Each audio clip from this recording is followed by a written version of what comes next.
How did you get your parents to let you eat as much candy as you wanted? My brother saved our entire house with his candy stash. We had the strictest diet of any family I knew. Anything with more than 5 ingredients was banned. No exceptions. No matter what. One time my mom caught my brother with a ketchup packet in his pocket and reacted like it was Fent. Soon we were banned from every school trip or play date because my parents can't control what we eat there. Every lunch we'd unpack our matching containers of raw vegetables and homemade hummus while everyone else ate pizza and cookies. "Here come the rabbits." They'd laugh. My brother would just stare at his carrot sticks. Jaw clenched. He was 12. I was 10. Old enough to know we were the weird kids. I'd already given up by then. Accepted that this was my life until I turned 18. But it destroyed my brother. He told me how his friends would share bags of chips during recess. How they'd trade Halloween candy he never got to collect. And he tried everything he could to change their minds. He literally made a PowerPoint about Olympic athletes who eat McDonald's and still win gold medals. He printed out labels showing her $20 health bars had more ingredients than a regular granola bar. She said the ingredients were different quality. He even begged for just one normal snack per week if he ate healthy the other 6 days. That's how addiction starts. When you're 18, you can poison your body all you want. My brother looked crushed. 18 was forever away. That's when my brother became an expert at fountain diving. He'd pretend to tie his shoe, scan for adults, then grab handfuls of coins from the fountain in seconds. He learned which parks had the most coins, which times people made wishes. He knew exactly which gas station clerks wouldn't ask questions about a kid buying jerky with wet quarters. He made me promise never to tell. In exchange, he'd share his stash with me. Doritos that tasted like freedom. It was our secret rebellion, and our parents never suspected a thing. So while they bragged to their friends about how healthy we were, or how we never even asked for junk food anymore, we'd be sitting on the bathroom floor, nibbling a Snickers bar in tiny bites to make it last. Then came that Tuesday in May. I remember because we were eating dinner, steamed broccoli and quinoa again, when Dad's phone buzzed with an emergency alert. Tornado warning. Take shelter immediately. The sky outside had turned this sick yellow-green color, like a bruise. The siren started wailing, that horrible up and down sound that makes your stomach drop. Dad jumped up. Storm shelter in the basement. Now, Mom ran to the fridge, grabbing her glass containers of cut vegetables, her precious kombucha. "We might be down there for hours," she said. Thunder cracked so loud our house shook. The basement was dark. We huddled in the corner while the storm raged above us. It sounded like our house was being torn apart. Mom tried to stay calm. "Good thing I grabbed our vegetables. We have plenty of fresh food." My brother caught my eye in the darkness. We both knew those vegetables wouldn't last 3 hours in this heat, let alone 3 days. The tornado passed right over us. It sounded like a train was driving through our living room. Mom was praying. Dad held us tight. I thought we were going to die. Hours passed. The heat in that basement was suffocating. Mom's vegetables were already getting slimy. The yogurt she'd grabbed was basically soup. My stomach was cramping from hunger. That's when my brother finally spoke up. "Zip." He unzipped his backpack. Even in the dim light, I could see Mom's face change when she saw what was inside. Processed everything. The forbidden foods. Candy bars? Chips?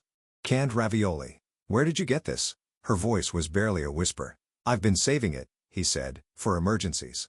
We were trapped in that basement for 20 hours. 20 hours of eating my brother's toxic junk food because it was the only thing that hadn't spoiled. Dad practically cried when he bit into a Snickers bar. "I forgot peanut butter could taste this good," he said. Mom ate the beef jerky in silence, tears running down her face. When the rescue crews finally reached us, they said we were lucky. Other families in our neighborhood had run out of food completely. The organic family 3 streets over had to be evacuated after just 10 hours, one firefighter told us. Nothing they had was shelf-stable. Mom hugged my brother for what felt like forever. When she finally pulled back, she was crying harder than I'd ever seen. That's when she told us the real reason my parents banned sugar.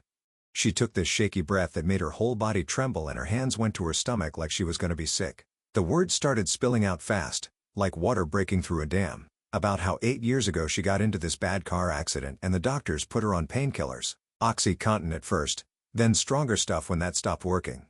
And before she knew it, she couldn't get through a day without them. She kept rubbing her arms while she talked, these quick nervous movements, and explained how sugar made those old cravings come back so strong it scared her. Dad jumped in right then, his hand on Mom's shoulder, explaining how he'd found her passed out in the bathroom when my brother was 4 and I was 2. His voice cracked when he described calling 911 and thinking she was dead, how the paramedics barely got her breathing again. He enforced all those food rules to protect her sobriety, to keep our family from falling apart again. My brother's face changed so fast it was like watching a switch flip. He went from confused to understanding to pure rage in about 3 seconds, and he stood up so hard his chair crashed backward against the basement wall. "So we paid for your recovery with our entire childhood?" The words came out like he'd been holding them back with a dam that just broke. His hands were shaking and his face had gone this weird pale color except for 2 red spots on his cheeks.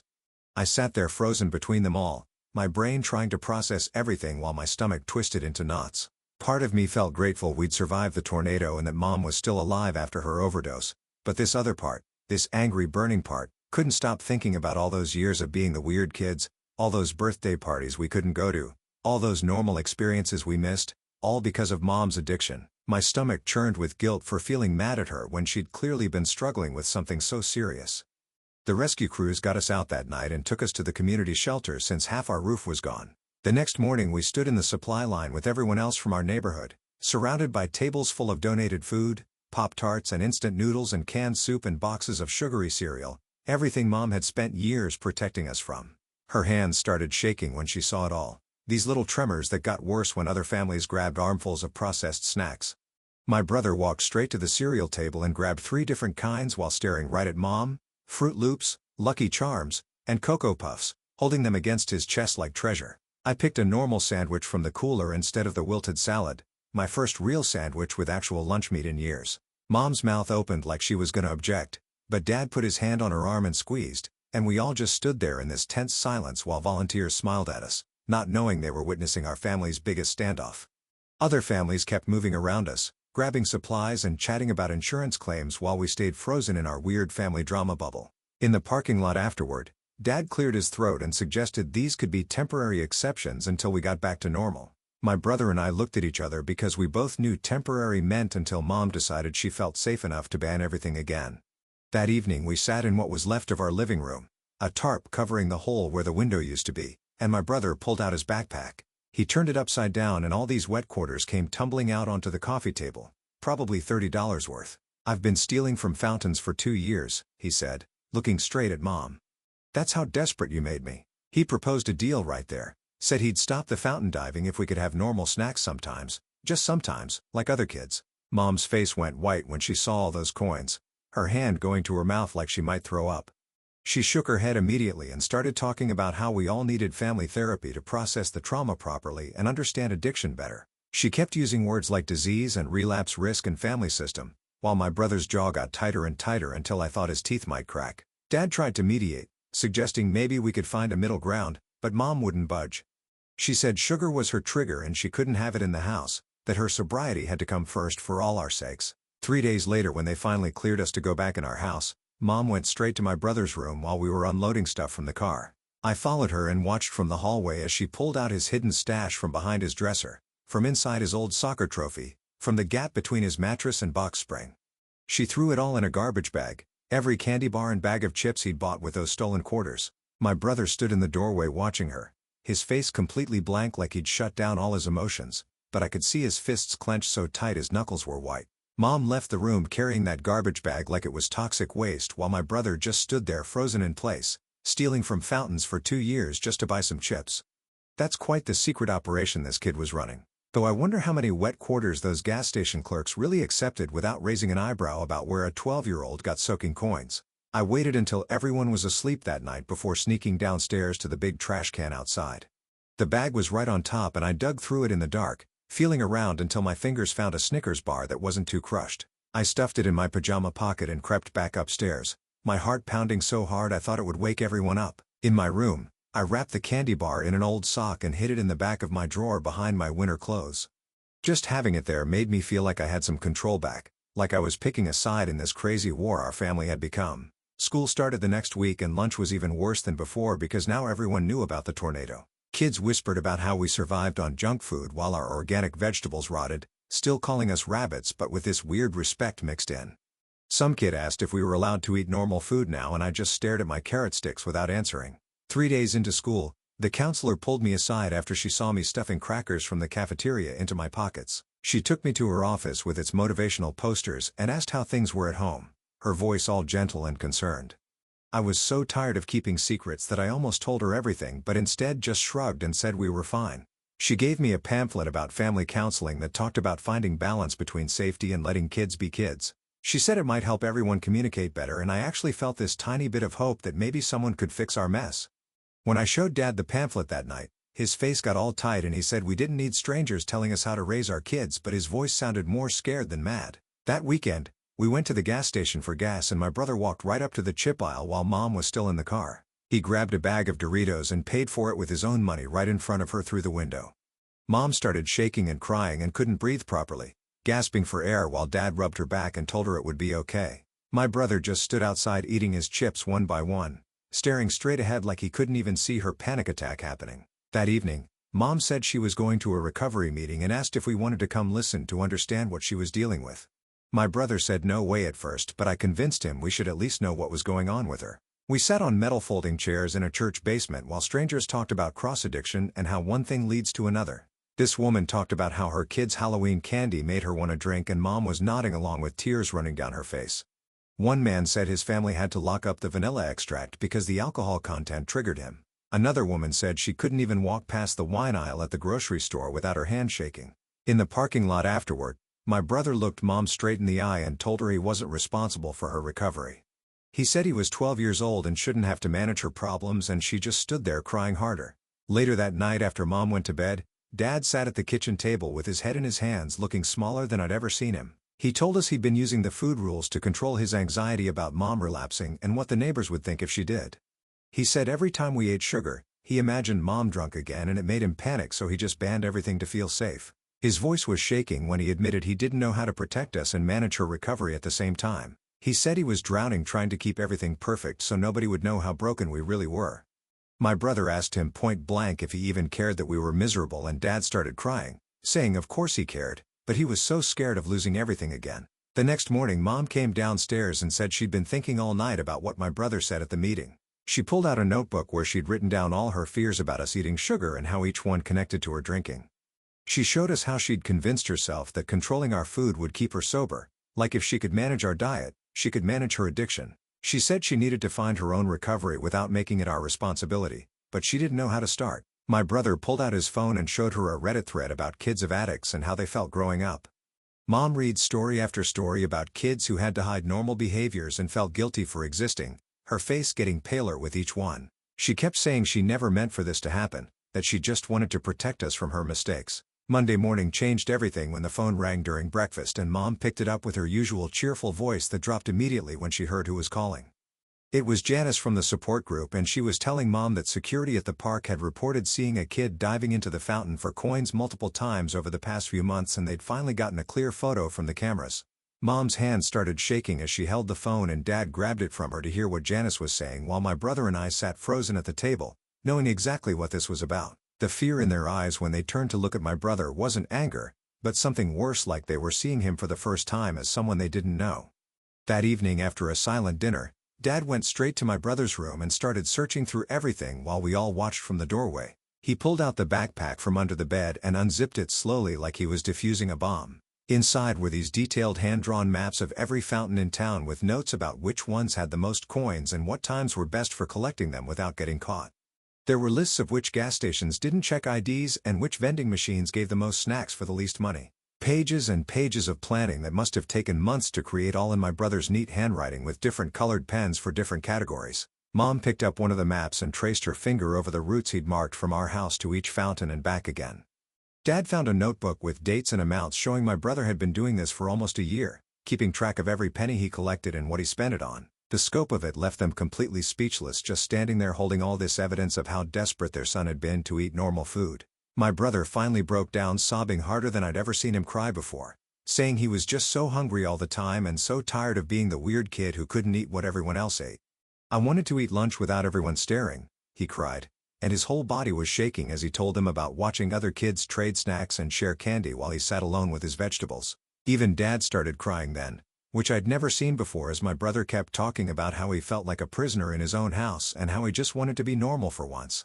Later that week, we all sat in Janice's office for our first family meeting, and she had this calm way of talking that made everyone relax a little bit. She worked out a trial system with us where we'd have a small snack allowance each week and clear rules about where we could store things so Mom wouldn't have to see them if it was too hard for her. Everyone looked exhausted from all the crying and talking, but willing to try even though Mom kept wringing her hands and picking at her cuticles the whole time. Janice wrote everything down on a big whiteboard so we could all see the new rules clearly, and Mom took a picture of it with her phone like she needed proof this was really happening. Our first grocery trip with the new rules was absolute torture as Mom gripped the cart handle so tight her knuckles turned white while my brother and I carefully picked out granola bars and pretzels from the snack aisle. Other shoppers kept staring as Mom did these loud breathing exercises right there in the cereal aisle, counting to 10 over and over while we tried to act like this was totally normal. My brother grabbed a box of crackers and Mom flinched like he'd pulled out a weapon, but she didn't say anything, just kept doing her breathing. At the checkout, Mom started shaking so bad she almost ran out of the store, but she pulled out her phone and called Anna Rhodes, who was her sponsor from the support group. We all stood there awkwardly while Mom had Anna on speakerphone and repeated these affirmations about being strong enough to handle this and how our health mattered more than her fears. The cashier pretended not to notice as Mom kept saying, "I can do this," over and over while Anna's voice came through the phone telling her she was doing great and to just focus on breathing. Other customers in line behind us shifted uncomfortably and tried to look anywhere else while Mom gripped the counter and whispered her mantras. The first day I was allowed to buy pizza at the school lunch felt completely surreal and wrong, like I was committing a crime right there in the cafeteria. I handed over my lunch money and the lunch lady gave me a slice of pepperoni pizza on a paper plate like it was nothing special, but my hands were shaking as I carried it to my table. I ate it anyway, tasting guilt and cheese in equal amounts while my friends acted like this was totally normal because for them, it always had been. That evening we established the official house policy where we'd keep a snack bin in the garage while the kitchen stayed Mom's safe zone where she didn't have to see any processed food. Fountain diving for Chip's money? This kid turned petty crime into a business plan complete with color-coded maps and profit tracking. That's some next-level snack dedication right there. It felt like we were living in two different worlds under one roof, with the garage becoming this weird neutral territory where normal food was allowed to exist. 2 days later, I caught my brother sneaking granola bars from the garage bin into his bedroom, which was breaking our new trust agreement about only eating snacks in designated areas. When I called him out on it, he looked ashamed but said he couldn't help still feeling like it would all get taken away any second and he needed to hide some just in case. My brother slowly walked back to the garage and put the snacks back in the bin while I followed behind him, feeling weird about being the one enforcing rules for once. We both stood there for a minute in silence looking at this plastic bin full of normal snacks that had caused so much drama in our family.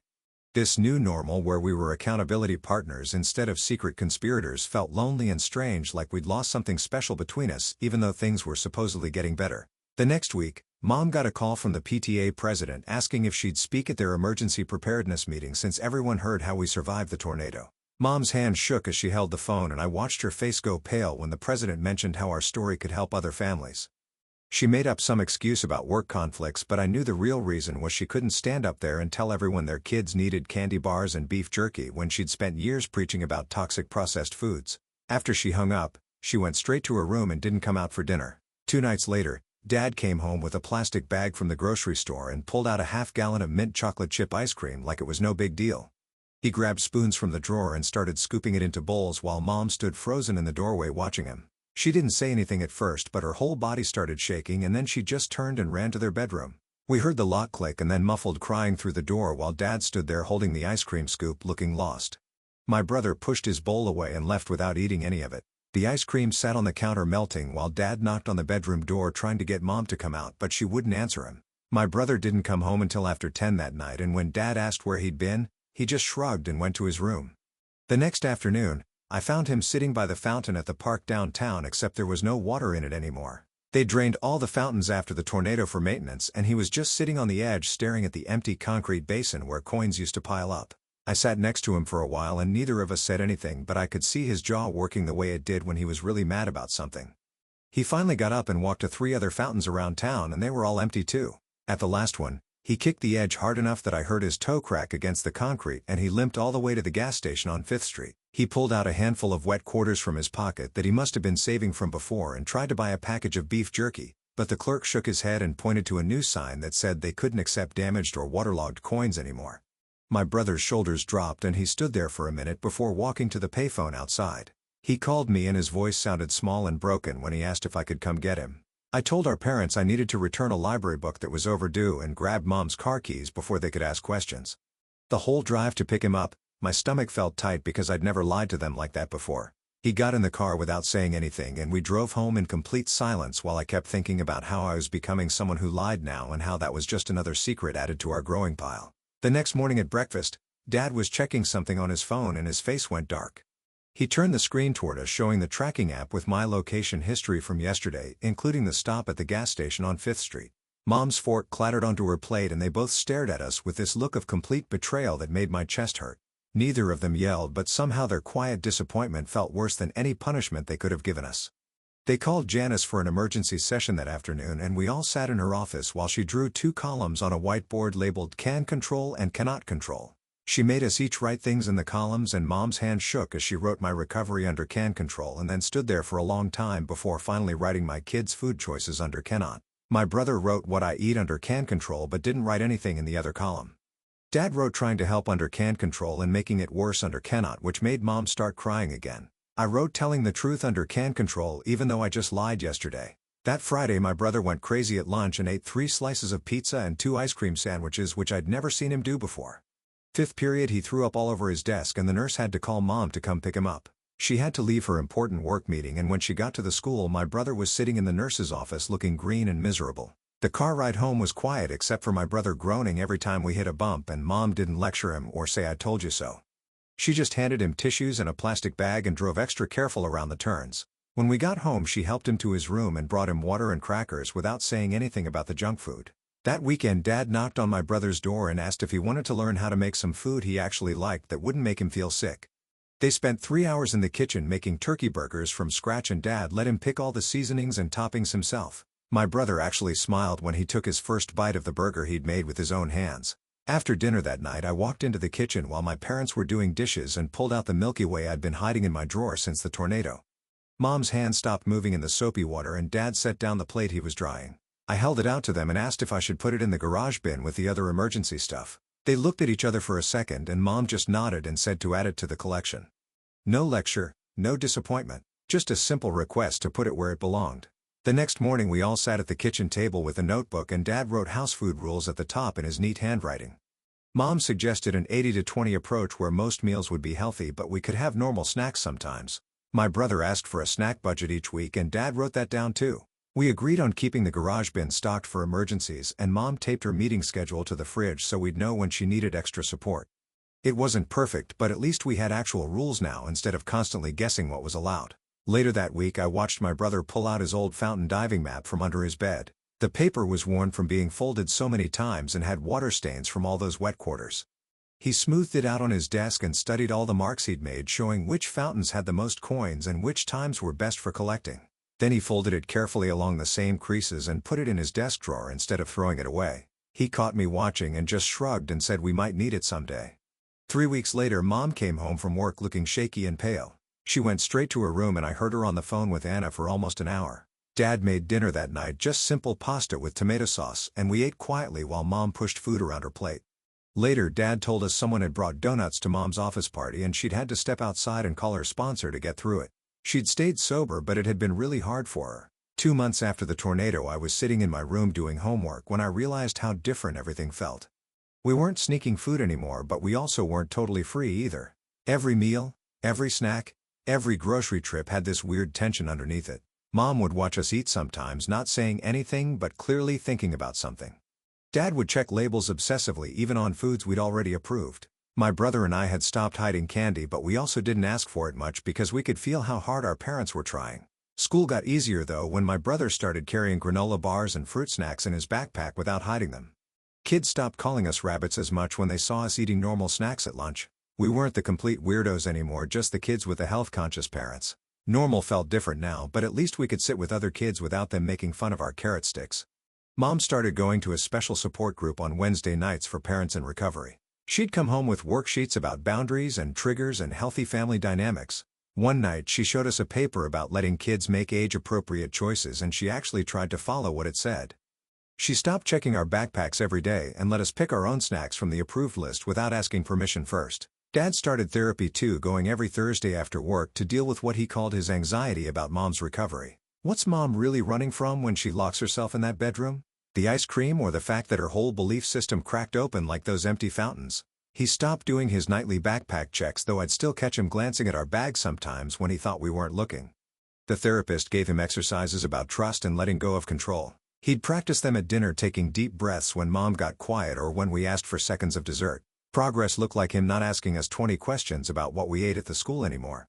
Then my brother got invited to a birthday party at the pizza place downtown, and our parents actually let him go alone. Well, not totally alone since other parents would be there, but without them watching his every move. He texted them pictures throughout the party showing him eating pizza and cake like a normal kid. Mom checked her phone constantly during those 3 hours, but she didn't call him once. Dad kept finding reasons to drive past the pizza place, but he didn't go inside. When my brother got home, they just asked if he had fun instead of grilling him about what he ate. At the school, I started talking to this girl Teresa, whose mom kept coming up in my mom's recovery stories. Turns out Anna, who sponsored my mom, had a daughter my age in my grade. Teresa understood what it was like having a parent in recovery because her mom had been sober for 5 years. We'd eat lunch together and she'd tell me about how her family had their own weird food rules when her mom first got clean. She said it gets easier, but it never gets completely normal, and that was actually really helpful to hear from someone who got it. Our counselor suggested we try something she called practice meals, where we'd all eat normal food together in small amounts. The first time, Mom put a fun-sized Snickers on the kitchen table and just stared at it for 20 minutes while we watched. Her hands were shaking and she kept doing these breathing exercises Anna taught her, but she stayed in her chair the whole time. My brother unwrapped the candy super slow like he was defusing a bomb, and Mom's eyes got all watery, but she didn't leave. We each took one tiny bite and chewed it for like a whole minute, and Mom made it through without running to the bathroom to throw up, which was huge. Every week we'd try something new and harder, like Doritos or those little chocolate donuts from the gas station. Mom would grip the edge of the table so hard her knuckles went white, but she'd sit there with us while we ate. Sometimes she'd have to get up and walk around the kitchen doing her breathing, but she always came back to the table. My brother started doing his homework at the kitchen table again instead of hiding in his room all the time. His grades went from C's and D's back up to A's and B's because he wasn't spending all his time making maps of which fountains had the most coins. His teacher called Mom to say how much better he was doing and asked what changed, but Mom just said we were working through some family stuff. The teacher had no idea my brother used to spend lunch trading fountain quarters for beef jerky behind the gym. We came up with this system where Mom would put a red magnet on the fridge when she was having a hard day with cravings. Those days we'd take our snacks to our rooms without arguing or trying to eat them in front of her. It actually worked pretty good because Mom felt like she had some control and we didn't feel like we had to sneak around anymore. Some days there'd be no magnet and we could eat chips on the couch while watching TV, and other days the magnet would be up for a whole week. 6 months after the tornado, they had this big neighborhood potluck to celebrate everyone rebuilding their houses. Mom brought her vegetable tray because of course she did, but when Mrs. Peterson offered us her famous mac and cheese, Mom didn't freak out. She watched us eat 3 helpings of casserole and 2 pieces of chocolate cake and only did her breathing exercises twice. Dad ate 4 brownies and Mom just squeezed his hand instead of lecturing him about processed sugar. Other parents kept saying how lucky we were to have such a calm mom after everything we'd been through with the tornado. One afternoon, my brother and I were sitting on the front court sharing a bag of chips right out in the open. Mom was watching from the kitchen window and I could see her holding her coffee mug with both hands real tight, but she let us sit there eating our chips without coming outside to stop us or give us a lecture about chemicals. My brother offered me the last chip and I took it. And we just sat there like normal kids for once. That night at dinner, Dad mentioned maybe we could take a family vacation next summer to somewhere with real restaurants and ice cream shops. Mom didn't say yes, but she also didn't immediately say no and start listing all the toxic ingredients in the restaurant food. We all pretended like that wasn't the biggest deal ever and just kept eating our grilled chicken and vegetables. But later I saw Dad looking at hotel websites on his laptop and Mom didn't tell him to close it. Sometimes I still check my sock drawer even though there's nothing hidden there anymore. I remember that Milky Way I hid and how I had to pick between telling on my brother or keeping his secret. The drawer is always empty now, but I keep checking anyway, like it reminds me of everything that changed. My brother doesn't hide candy in the air vents anymore, but sometimes I catch him with a bag of chips in his backpack just in case. Mom still has bad days where she can't even look at a cookie without her hands shaking. I still lie sometimes about where I'm going when really I'm getting ice cream with Teresa. Dad still sneaks candy bars in his car and thinks nobody knows, but we all know. But we're trying, and that's more than we were doing before when everything was just rules and sneaking and fighting. We eat dinner together every night, and sometimes it's all vegetables and sometimes there's pasta, and nobody runs away crying anymore. Mom goes to her meetings twice a week and we don't ask her about them, but she seems calmer when she comes back. Life's not perfect and probably won't ever be, but at least now we're all trying to figure it out together instead of keeping secrets in fountains and sock drawers. Alright, that's a wrap, folks. Appreciate you letting me toss a little wit into your reading time.